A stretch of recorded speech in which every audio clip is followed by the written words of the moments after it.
CSE strikes anyway. It does not respect any geographic boundary. It doesn't respect gender. It doesn't respect religion, ethnicity, social background. Child sexual exploitation is a form of child sexual abuse. It's that process of a younger person or a child being specifically brought into a relationship with the motive of that becoming a sexual relationship. Adults or young people will actually groom children into sexual experiences and sexual activities, and they will use coercive methods to get their way. We are probably particularly talking about young people between the ages of 10 and 16. Somebody older than them tries to initiate a friendship with them, tries to gain their trust with a view to exploiting them sexually. They could use money, they could use gifts. Maybe drugs, maybe alcohol, maybe cigarettes. And sometimes where there's some elements of neglect in children, they could just give them some basic things like food and shelter and care. And the perceptions are, this person really cares about me. And that's the exploitation. And that's really the sort of the biggest crime of it, how they actually exploit the children. More often than not, the groomer will put themselves in a position of trust possibly with that child or young person, or put themselves in a position where that child actually believes genuinely that they can't live their life without them. A lot of the time these young people feel that it's a genuine relationship, which makes it then very difficult for them to speak out. You could compare it to domestic abuse and domestic violence sometimes, where even when the abusive relationship has started, it's still very hard for the victim to consider themselves as a victim because they've developed a positive relationship. When something bad happens to them, they take it on to a sort of self-blame. The children and young people that we speak with have no knowledge that that is what's actually happening. They think it's a loving relationship that they've willingly entered into, when of course we know that an older perpetrator has had ulterior motives from the beginning. So it's very, very difficult for children and young people sometimes to recognise that they are actually being sexually exploited. They may even harbour feelings towards that person because of the grooming process.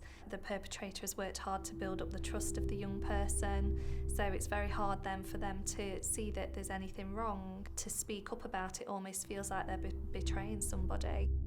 A perpetrator can take so many different forms. There isn't really a particular type that you could put down in terms of gender, ethnicity, age. The perpetrator could be anybody. It's incredibly difficult to identify perpetrators. In my experience as a police officer, this is often because there has been a pattern of grooming that's taken place before that child or young person has found themselves being sexually exploited. Also, a perpetrator often grooms those around the young person as well. They will actually have positive relationships with family members. There's a media stereotype around perpetrators that they're all monsters and they're all awful people, which is quite counterintuitive when you actually think about it, because you don't get close to a child or a young person by being a monster or being a horrible person. That's what makes this such a challenge to work with, to raise awareness with the children and young people that we're trying to support. I think for young people, the most important area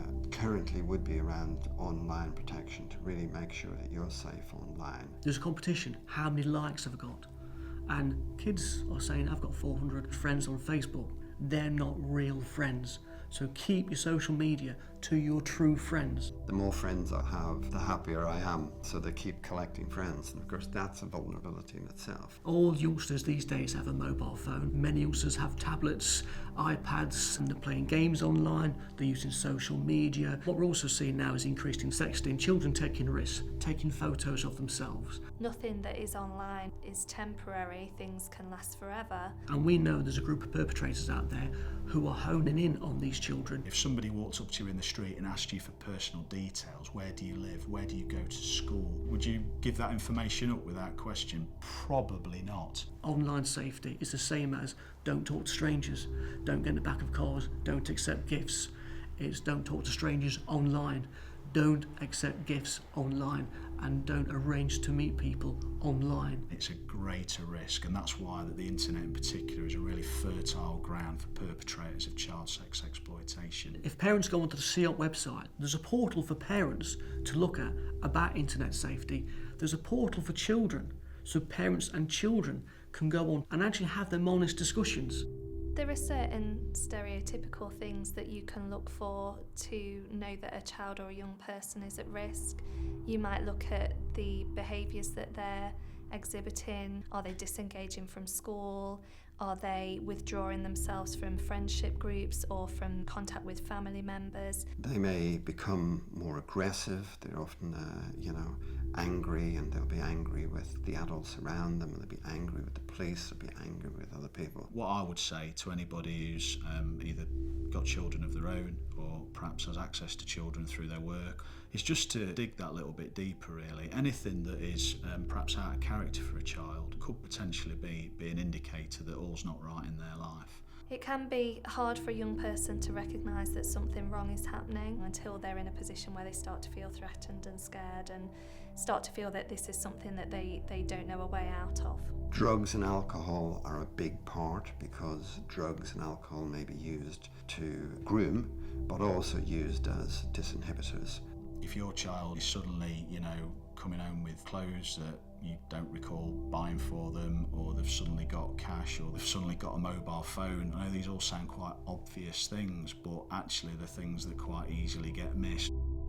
Parents can help with this issue by creating a dialogue on what the risks are to young people, having those open conversations with them, creating that environment where young people can talk to their parents about relationships. We have to be pretty mature, I think, as parents, and accept that, risk-taking behaviour is part of life. Those risks become even more dangerous when that child feels that that's something that's got to be kept a secret. I've met countless children and young people that have been groomed online, upstairs in a bedroom whilst their parents have been sat down watching TV.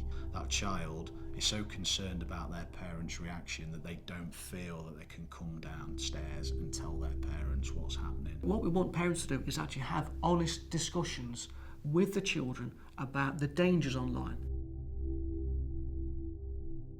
If it's a parent who's the abuser or a family member, and sadly most child sexual abuse is familial, and if they are having concerns, they should be able to access support via schools, via friends, or via another parent. Most schools have a safeguarding lead.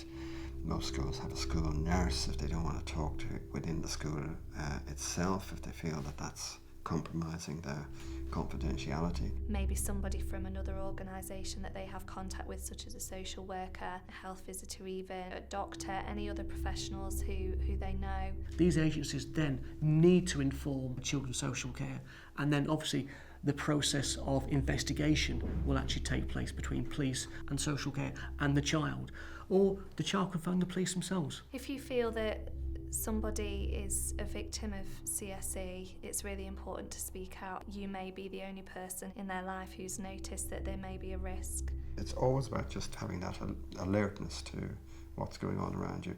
And if you're uncomfortable, telling somebody else that you're uncomfortable as well. Safeguarding is everybody's responsibility. So everybody where children attend have got legal responsibility to safeguard children. And we'd like to think they will take that information, pass it on to the relevant people, and then the young person get the support package which actually they need to exit the abusive situation that they're actually in.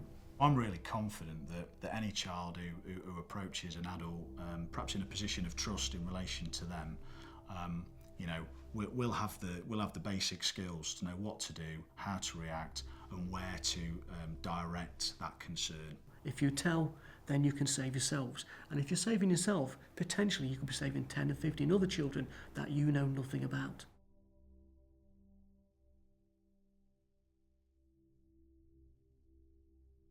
I will speak up, I will speak out. I will speak up, I will speak out. I will speak up, I will speak out. I will speak up, I will speak out. I will speak up, I will speak out. I will speak up, I will speak out. Shattered glass and splintered beam, escaped it years ago, but each night it haunts my dreams. And I still see your eyes amongst the trees, and I still see the lies behind the green idyllic scene. make it seem fine, when you played with my mind, when you gave me your hand, and I stepped right in when you opened your door.